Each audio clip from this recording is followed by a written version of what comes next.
I'm Christopher Figueroa from the ARKit team at Apple. And I'm Peter Kuhn from Unity.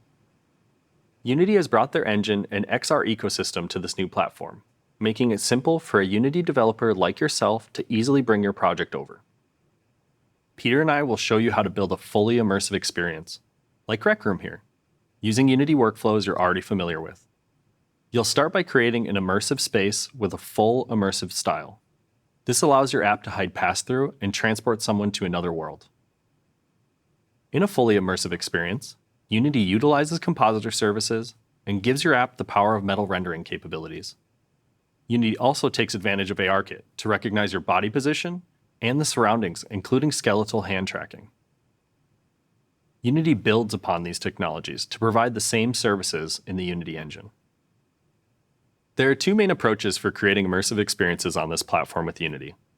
You can bring a fully immersive Unity experience to this platform, replacing the player's surroundings with your own environments, or you can mix your content with pass-through to create immersive experiences that blend in with their surroundings.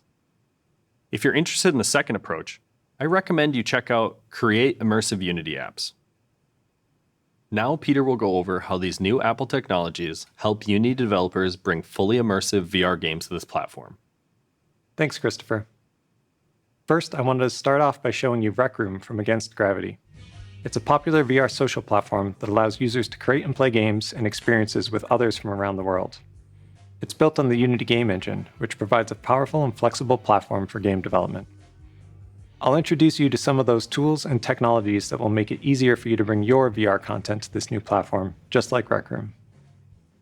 I'll tell you about some things to keep in mind when planning to bring your Unity content to this new platform. First, I'll cover the workflow you'll use to deploy content from Unity to the device. There are a few things you'll need to keep in mind related to graphics on this platform. And finally, I'll talk about how to adapt controller inputs to hand input, and some of the tools that Unity provides to help with this transition.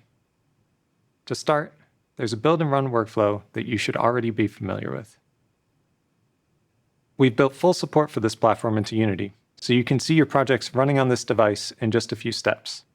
The first is to select the build target for this platform. Then, like you would for any other VR platform, enable the XR plugin. If your app relies on native plugins, they'll need to be recompiled for this platform. On the other hand, if you're using raw source code or .mm files, you're already good to go. Building from Unity will now generate an Xcode project, just like it does for an iOS, Mac, or Apple TV target. Then from within Xcode, you can build and run to either the device or the device simulator for faster iteration. The graphics pipeline you'll use to transform someone's surroundings into a fully immersive experience is likely to be familiar to you as well. But there are a few new concepts that are important to understand. One choice every project makes right in the beginning is which rendering pipeline to use. The universal render pipeline is an ideal choice. It enables a special feature unique to this platform called foveated rendering. Foveated rendering is a technique that concentrates more pixel density in the center of each lens, where the eyes are likely to be focused, and less detail on the peripherals of the screen, where the eyes are less sensitive to detail. This results in a much higher quality experience for the person using the device. When you use the universal render pipeline, static foveated rendering is applied throughout the entire pipeline. And it works with all URP features, including post-processing, camera stacking, HDR, and more. If you have custom render passes that would benefit from foveated rendering, there are new APIs in Unity 2022 that can take advantage of this technology.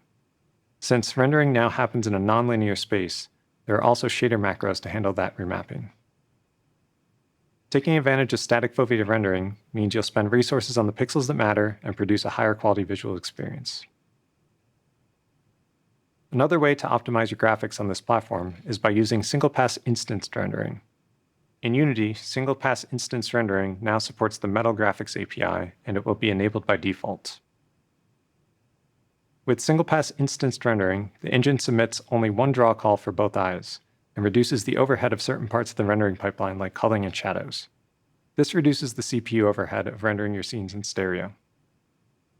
The good news is, if your app already renders correctly on other VR platforms using single-pass instanced rendering, shader macros ensure it should work here as well. There's one last thing to consider.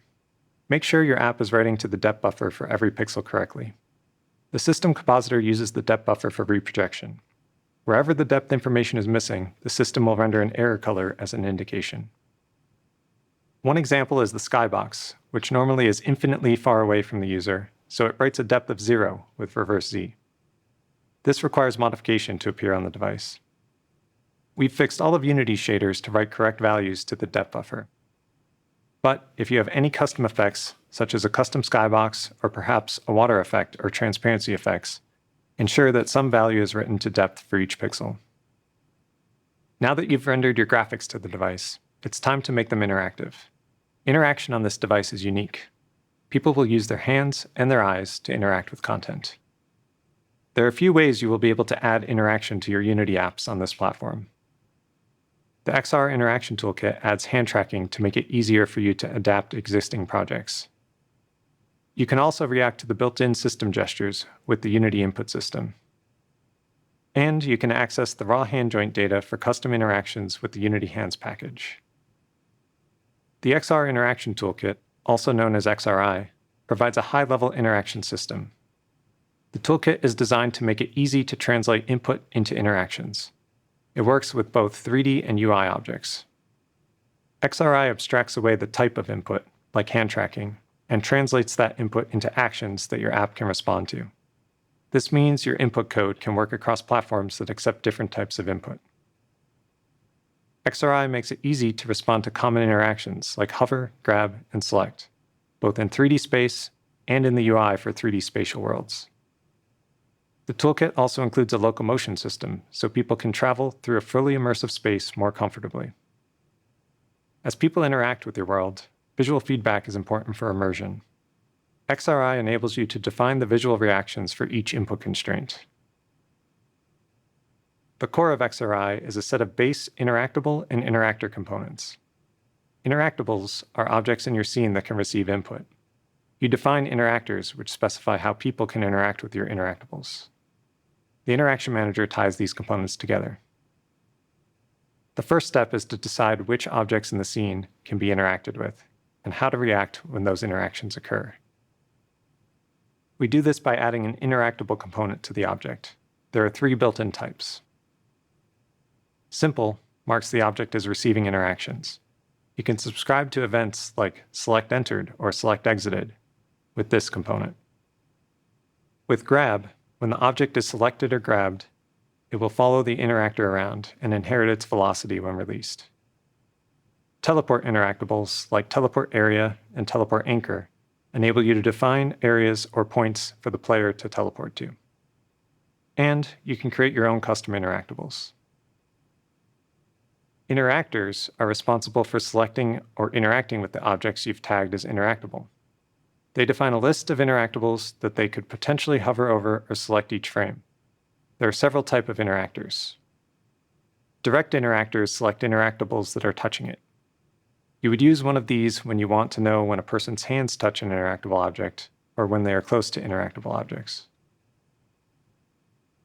Ray interactors are used for interacting from far away. This interactor is highly configurable with curved and straight lines and customizable visualizations to help you adapt it to the visual style of your project. Once the user starts the interaction, you have options on how that interaction works. For example, if it's a grab interaction, you may want to move the object to the user's hand. And the Ray interactor makes it possible to limit the degrees of freedom for the grab in order to match your gameplay needs. A common interaction in a fully immersive experience is grabbing an object and placing it somewhere contextual to that object. For example, placing a battery in a socket.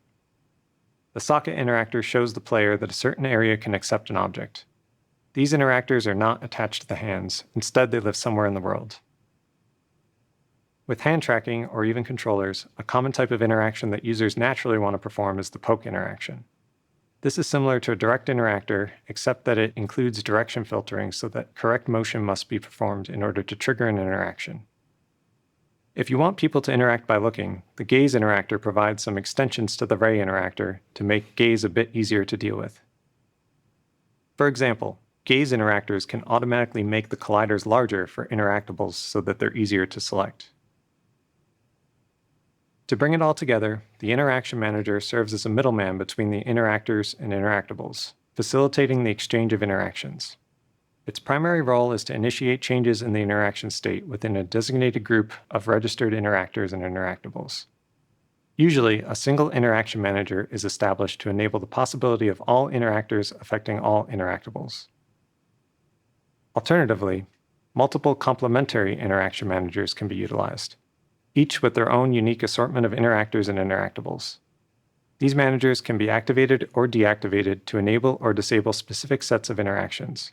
For example, you may have a different set of interactables per scene or in your menus.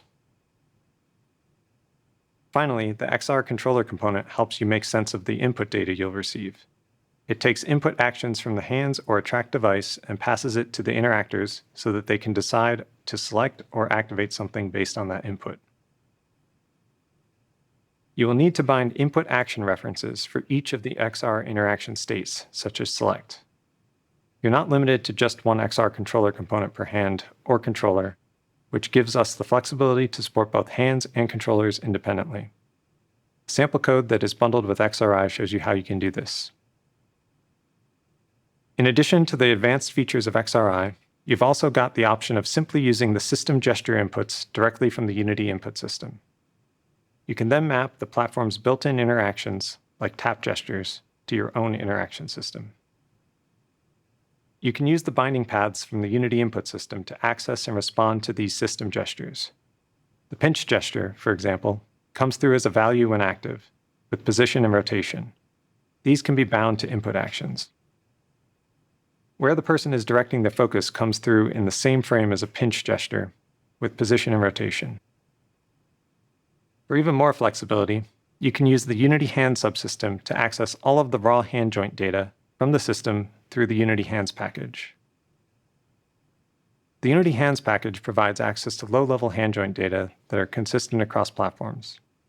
For example, you can write code to look at each joint and determine how close the pose is to a certain gesture, like a thumbs up or a pointing index finger, and translate those into gameplay actions. This is powerful, but can be challenging to get right since everyone's hands are different sizes and people have a variety of range of motions. This code defines a method which tells you if the index finger is extended. You can call this method from the onHandUpdate event and pass in one of the hands. First, get a few specific joints to check if the index finger is extended. If any of them are invalid, it will return false. If all joints are valid, do a simple check to make sure that the index finger isn't curled. You can extend this logic to other fingers to start to implement some basic gesture detections. Another use for the raw hand joint data is mapping it to a custom hand mesh visual. This can help make the hands fit more into the art style of your game. For example, Rec Room used the raw hand joint data to show a stylized hand model that fits their visual style. They also show other player hand models for more immersion. The Unity Hand package has some sample code to get you started if you want to explore more about raw hand joint access. I'm excited to see your VR experiences come to this new platform. To get more information about Unity support for this platform and to sign up for early beta access, please visit unity.com/spatial. Those are the tools you can use to bring a fully immersive VR experience to this new platform using Unity workflows you're already familiar with. To recap, this session introduced you to some of the tools and technologies that will make it easier for you to bring your VR content to this new platform, just like Rec Room. If you're starting a new project, use Unity 2022 or later. If you have an existing project, start upgrading to 2022. Consider adopting the universal render pipeline. While the built-in graphics pipeline is supported, all future improvements will be on the universal pipeline. Start adapting any controller-based interactions to hands. You can start today with the XR Interaction Toolkit and the Unity Hands package. And finally, to learn more about how you can use Unity to create immersive experiences with Pass-Through, I recommend Create Immersive Unity Apps. And check out Build Great Games for Spatial Computing to get an overview of what's possible for game developers on this platform. We're excited to see what you bring to the platform. Thanks for watching.